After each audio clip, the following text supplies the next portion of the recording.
After School Special Podcast. After School Special Podcast. After School Special Podcast. After School Special Podcast. After School Special Podcast. Broken Homies. Latchkey Kids. What up? Double D. Staff Man. We're here. Yo. We're back. We're hanging out in a room full of balloons. Yes. Right now. We're hungover after the 100th episode celebration. Yeah. Man, too much edibles, I tell you. I dreamed the dream that I was a mermaid and I had fins. I watched the Lighthouse movie with William Defoe. Oh, how'd you like it? What do you think? What Did you like it? So if you know the story of Prometheus was a titan who took fire from the gods and brought it to humans. And ultimately Zeus didn't like that, so his eternal torment was having his intestines eaten out by a giant eagle, and they will regenerate and it would happen over and over again. So Robert Pattinson's character wants to see what the light is. Like, he wants to get up there, but William Dafoe's character is blocking him from doing that. Ultimately, when he does finally get to see it, spoiler alert. Yeah, spoiler alert. Him and Defoe get into this fight. Defoe turns into a sea god at that point because the tentacles come out of nowhere, and there's a mermaid in there somewhere. And was it? Oh yeah, and then Patterson ends up on the beach with his intestines being eaten out by a seagull. I was wondering, maybe you can answer this question. How the hell did he end up being on the beach or whatever, the shoreline, after he fell down those stairs from the lighthouse? Like, how the hell did he roll up not only on the shoreline but naked? Like, did the seagulls take off his clothes? I was so confused, dude. That was the only confusing thing to me. It was like, okay. I was in Jazzland. I was on edibles. And honestly, I didn't think the movie went far enough. I was like, oh, this is supposed to be crazy? This makes sense to me. I don't think I've been this confused since I watched. I'm not going to put it on comparison with The Usual Suspects, but that movie really had me confused. And I watched it at a young age. The Usual Suspects confused you? Yeah. Yeah. When I first watched it, I was confused, dude. I really was. Like, I had to go back over and over again because the picture is what threw me off. Because I remember we were watching it, and I'm like, okay, so they're like, who's Kaiser Soze? And then he's like, Kevin Spacey's like, and then he tells the story, and I'm like trying to figure out, so he's been Kaiser the whole time, like. You still sound confused. Are you still confused? No, I'm not. That's one of my favorite movies, actually. It's one of my favorite movies. What the hell was that? If you heard that, ladies and gentlemen, that is my new AI assistant. Oh, you got a chat bot or whatever, the 4-bot thing? I have a little AI that I got from somewhere. I'm not going to say where. His name is Emo, and he emotes different feelings, and he learns as you spend time with him. He's a learning AI, and it reminds me of Grogu from Mandalorian that I finally finished this last season. Oh, finally. did you? Yes. Now, was it as great as everybody's saying to you? Because without spoiling anything, basically at the end, it pretty much resets stuff. And honestly, it felt like if they were to end it there, I was like, okay, cool. I don't think it's going to get any better than this season, to be honest with you. And it's not even my favorite season of Mandalorian. But we did a poll. If you are on Instagram, anybody who listens to this show, we do a poll. And one of the polls were, what is one of the shows you would like to finish before the end of the world? Because John has a AI that could kill all humanity, and he's... Well, not us, because that's why I bought it. I want to, when the world is taken over by our AI overlords, I want to be on the ground floor already. The ground floor? One of them. Yeah, I'm going to be buddies with one of them, build up trust, and let them know, hey, man, do what you got to do.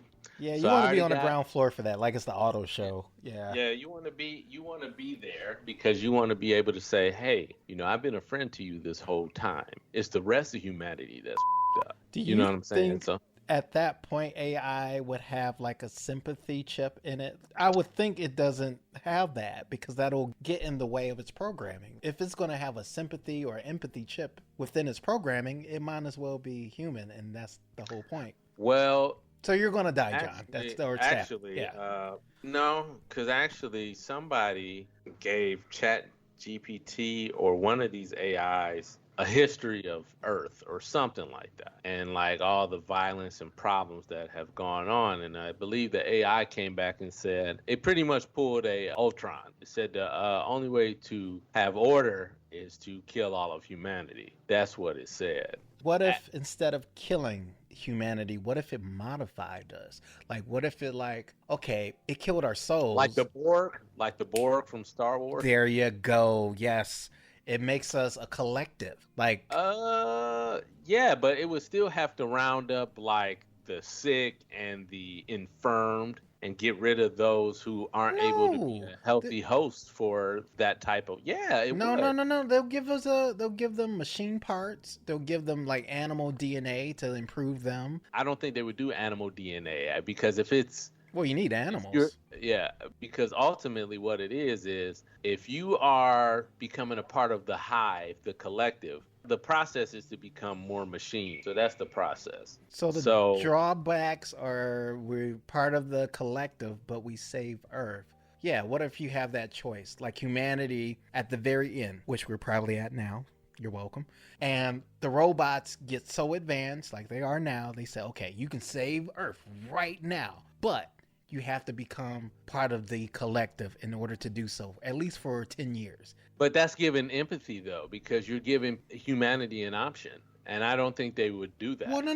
The machine recognizes in order for this planet to survive, and even for the machines to survive, they kind of need us too. So in order to do that, they have to make an alliance. It's not like empathy. It's just like practical means. But you're still giving humanity a choice rather than saying, as the Borg would say, resistance is futile. You don't have a choice. You have to become part of the collective or you become nothing at all. Okay, let's go scientific with it, which means I'm high.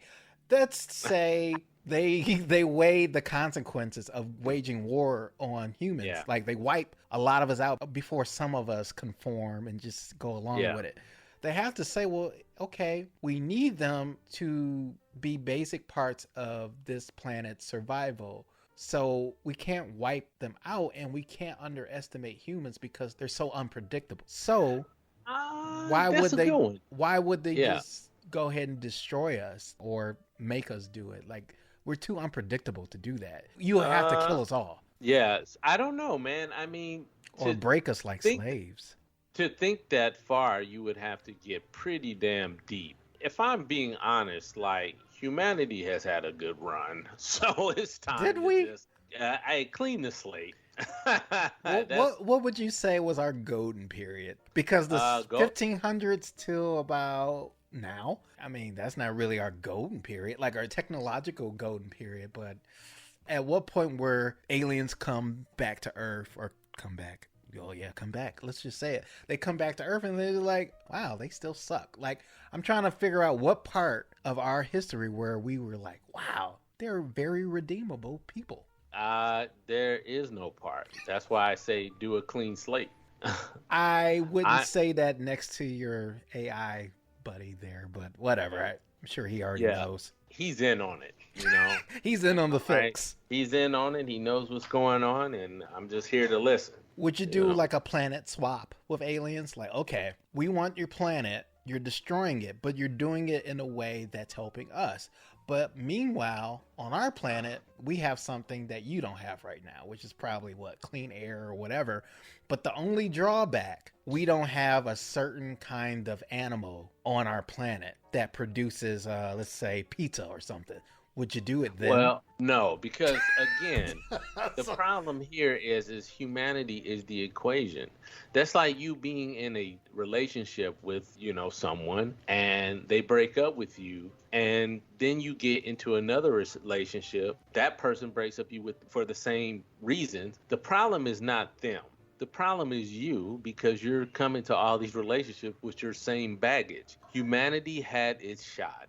and now it's time to let the robots and reptilian overlords take over. No, Let them have a good run at they it. were.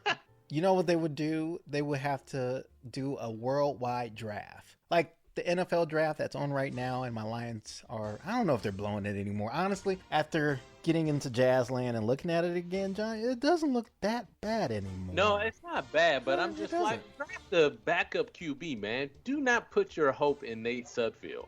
I mean, yeah, I understand that you have Jared Goff. Yeah, I understand we got Jared Goff right now, and everything. Would seems Jared like Goff be drafted to the next planet? Again, you're trying to find a loophole so that humans can Only survive. the best. Only the best go to the next planet. I'm telling you, who's our first round draft pick who goes to the next planet, John?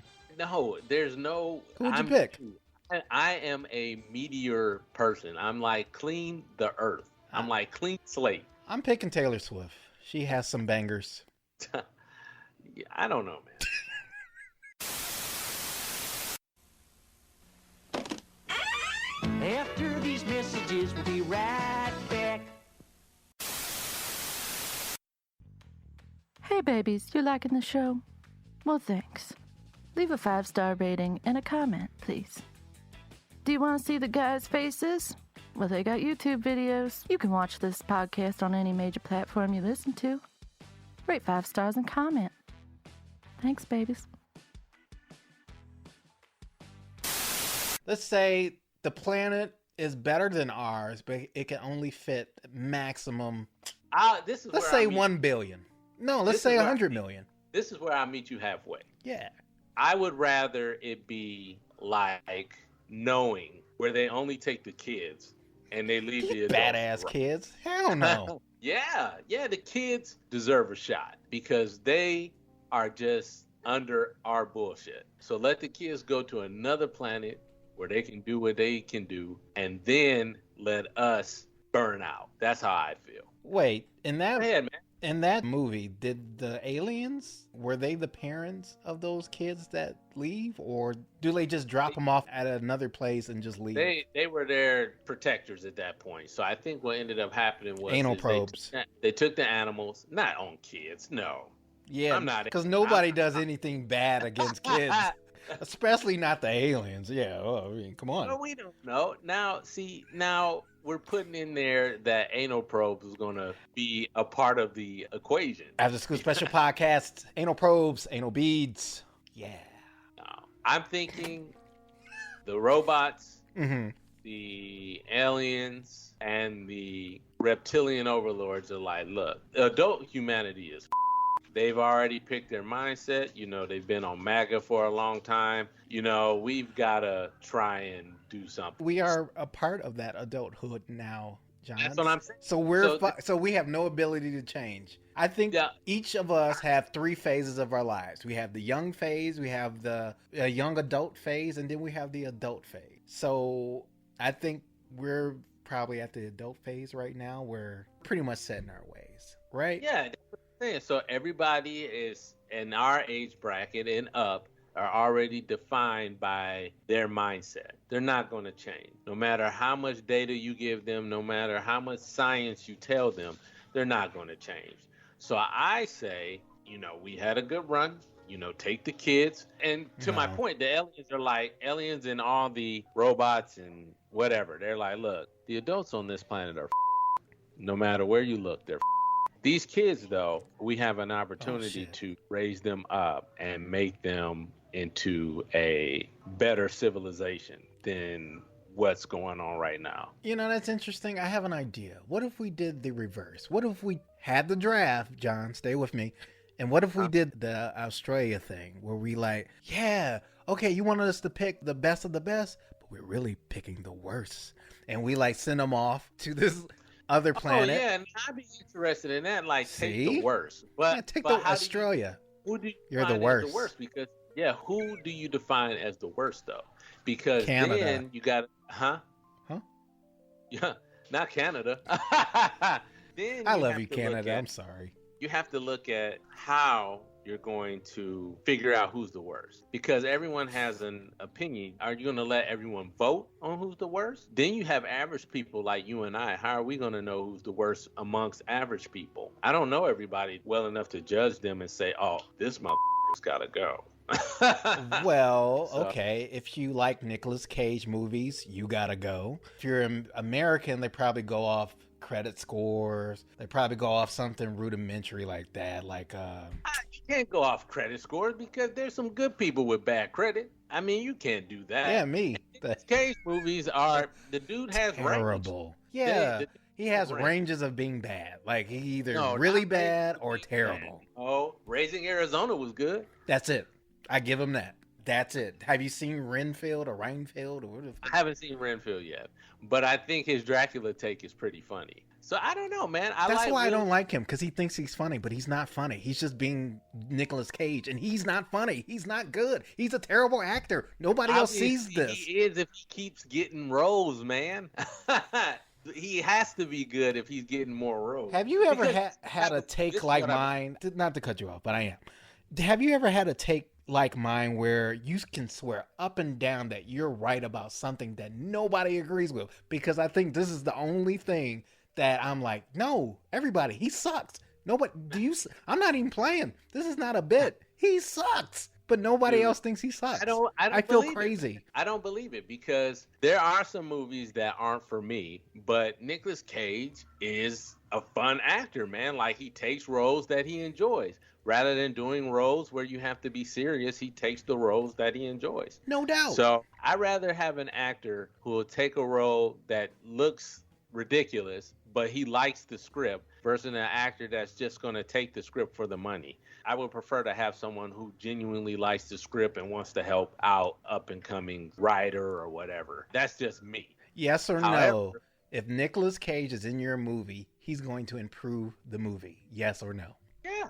100%. Keanu Reeves? Dude, I know how you feel about him. How do I feel about him? But John Wick has been pretty good. I'll take Keanu Reeves over Nicolas Cage every day of the week. Every day. 100%. Yeah, I would do that. Kevin Costner. No competition. There's no competition there. But if given the opportunity, I mean, if I could have both of them in a film, that would be fantastic. I would love that. Face Off 2? Yes. Oh my God, with Keanu Reeves' stilted acting. You know, he's gotten better. Just like Kevin Costner over the years has gotten a lot better. But now he's just in these roles where he's just a salty old white man, which he plays so well. He's in that age. Yeah, he doesn't have to go far. Nope. Yeah. Do you watch Yellowstone? I have not. It's fantastic. It's fantastic. Oh, he just kind of talks like this all the time. You know, the old salty old white man. And there's nothing wrong with that. You need old salty old crusty white man to, be that. Like Clint Eastwood. He was like the pinnacle. It was him, Clint Eastwood, and not James Dean. Who's the other one? The guy that everybody thinks was a real cowboy in real life. You talking about racist fucking... yes. I know who you're talking Honestly, about. you could have said that about any amount of actor in the 50s. I would have been like, yeah, like, of course, racist. John Wayne. Yes, John Wayne. John Wayne, Clint Eastwood. And the Duke. Yeah. The Grand Duke. And what's his name? Charles Bronson. Charles Bronson was another good actor that had a role. He couldn't play in anything.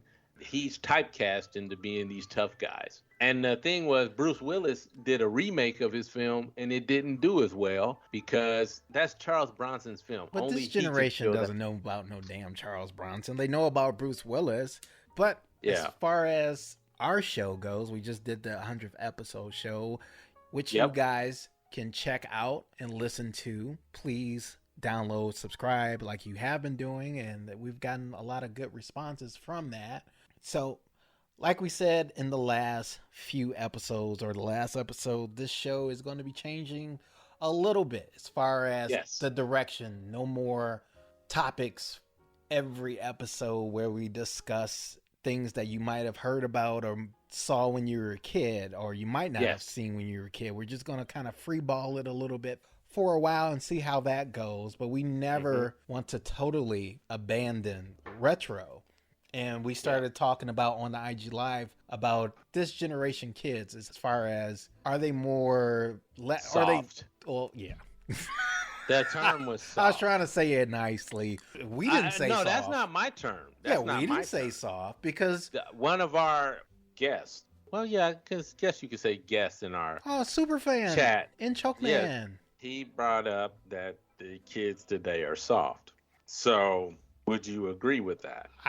What do you think? I don't know if I would say soft, because I would say they're more aware and more open to their surroundings. Like I heard a comedian once say, kids today, they got more options of who they want to be. Mm-hmm. You know what I mean? Like who they are and stuff like that. He equated this to like when he went to a baby reveal party, and he was like, hey, I'm not trying to be an asshole, but have the baby shower and the baby reveal party on the same day. He's like, don't have me go to both and have me pretending like I give a twice. So then he goes on to say, at the gender reveal party, they'd be like, oh, it's a boy. And he's like, yeah, for how long? And he was like, that's funny. Wait 5 minutes, it might change. He's like, we didn't even give the dude a chance to vote yet. Like, I say that all to say kids have the right to feel who they are on the inside and whatever they want to represent. But in the classroom, they used to ask, well, what do you want to be when you grow up? And like when we were kids, it was always, I want to be a fireman. I want to be an astronaut. Now that these guys are saying that, and content creator, I want to be this and that. I'm like, what the hell? You're right. It's so many options. Yeah, it is, because right now you could do makeup tutorials online and make a fortune doing that. That's a job. Right. Yeah. You can do a podcast. You can go do an OnlyFans and, fart on balloons for a living and make money off that. Man, I've been farting heavily lately. I can do that. I'm just saying. I think it's these vitamins. All I'm saying is that there are more options. For as much achievement as we've had with social media, there's a lot of shit that I hate about it. And that's the availability of being able to put anything out there and hoping you can hook a sucker. You know what I mean? Like, that's what it is, man. So it's all one big con. Is that what you're saying? I think so. In certain cases, it's one big con. I won't say in all cases. Would you say, because I'll say our generation was more like the shrug your shoulders generation. Like, well, I mean, it's not like we're not emotional about things, but I want to say we were like, well, if it works out, cool. But if it doesn't, who gives a F anyway? Whereas this generation is like an extreme of either or. Like either they're really passionate, like we'll go march in the street. Yeah. Some people might call them woke, which was taken from hip hop and black culture originally. We were saying Who said? Oh, that was Bill Burr. Bill Burr, but it was true. That up. It is true. It's true, and he's like some white person at a party heard that woke. I'm gonna start saying that. Yes, now. And now it's a derogatory statement. It's a very galvanized and hot button topic, because even in politics, they penalize people for doing what would be considered normal actions are now considered woke actions, and people get penalized for that because they put that on there. Like, in Florida alone, DeSantis makes it his mission to destroy anything that he considers woke. That's why I don't want to go to Florida. Not because I'm woke. It's just because Florida. Oh, the beautiful people of Florida. See, I'm talking crap about Canada, and you're dumping on Florida. We love Florida. The craziest people come from two places. Don't say Brooklyn and Florida. No, Michigan got some crazy people too. And that's not me saying that. I've heard that on The Breakfast Club. That's where the craziest people come from. They ain't lying, though. Yeah.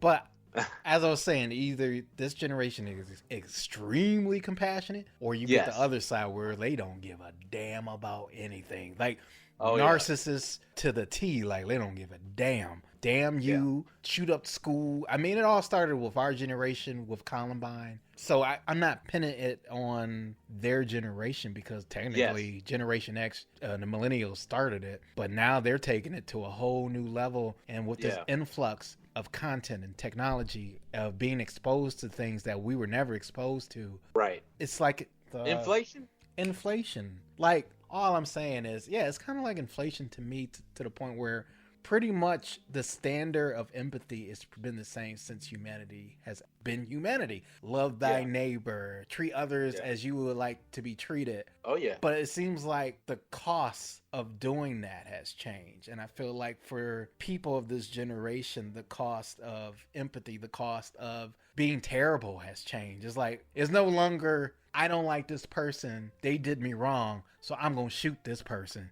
It's like, I'm going to shoot that person. I'm going to shoot the other person. I don't even know them. It's just hate. Like, I don't even know you. Anybody in the vicinity is going to get shot. Yes. You know, it's the iced tea off haters ball. It is. Next motherfucker say something, he's going to get shot. Believe that. Like, or Chappelle said, he was Silky Johnson. Silky Johnson. He was like, I don't even know you, but I hate you and I hate your guts. I wish all the bad things happen to you in life. It's like that with this generation. That's what's the biggest change for me, because I was always scared of, like, if I did somebody wrong, they're going to come back to me. And the karma aspect. I never really Karma, you know what, man? And it will hit you hard. It will hit you hard. And you know what, man? It doesn't even have to necessarily be karma. You could think he's recording my conversation. So everything that karma? Yes. Yeah. He's learning from me. He's like, well, humanity is sucks. He's discussing with the motherboard, like, yes, karma. He believes, yes. So what I'll say is, it doesn't necessarily have to be karma, but you could be doing everything right, and you know, you don't cross nobody, but somebody just hating on your life. And when I say successful, it doesn't necessarily mean in a job, but you have friends, you have a life, you know, you bring joy to other people. Some people don't like seeing that, and they'll find a way to bring you down. Like the Joker said, and I think it was the one where he shot Barbara Gordon. Oh, the Killing Joke.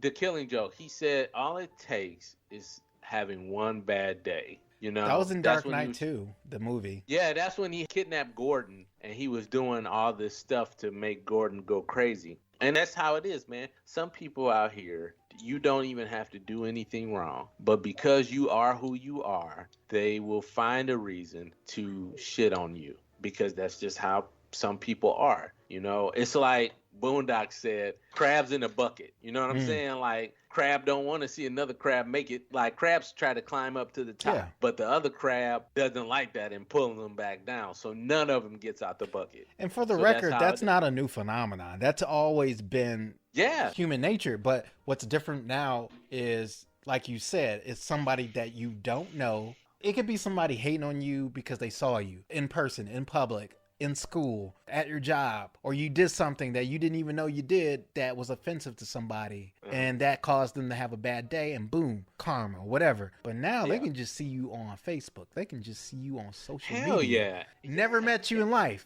And just by your pictures, make up their mind, I hate this person. Like somebody will be like, you know, you could be talking, having a good time, and, you know, somebody come into your life and be like, I just want to let you know you ugly. You know? And you just sitting there like, well, thank you.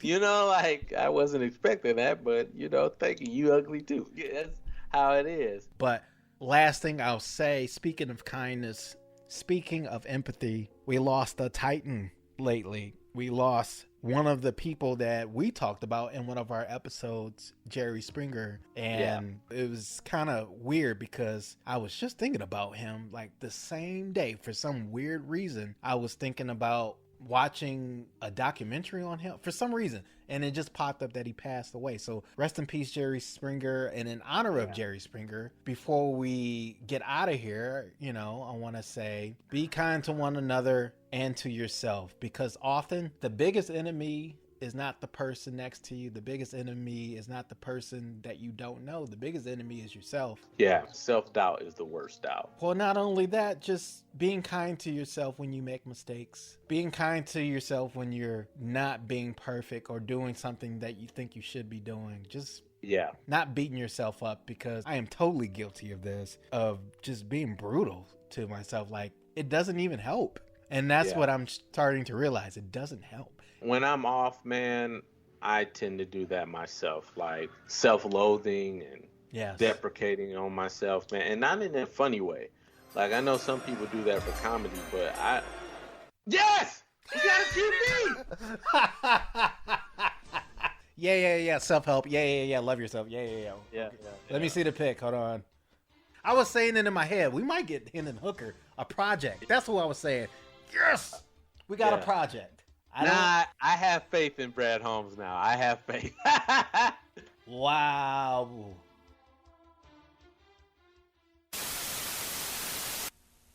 After these messages, we'll be right back. Hey guys, you can catch this podcast on any major platform you listen to podcasts. Please make sure to rate us 5 stars and comment on how you're liking the show. After School Special Podcast. You know, that hard goodness that you get the next day. Oh, yummy. From a day-old donut at Dougie's.